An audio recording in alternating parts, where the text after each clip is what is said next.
how to turn off or on order shaped notifications on Ecwid easy and quick. Hello guys, in today's video I'm gonna show you how to turn off or on order shaped notifications. First open your browser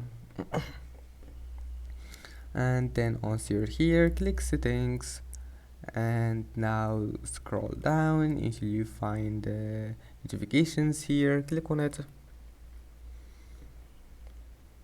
and as you see here we'll find order shipped. Now you can turn it off or on here.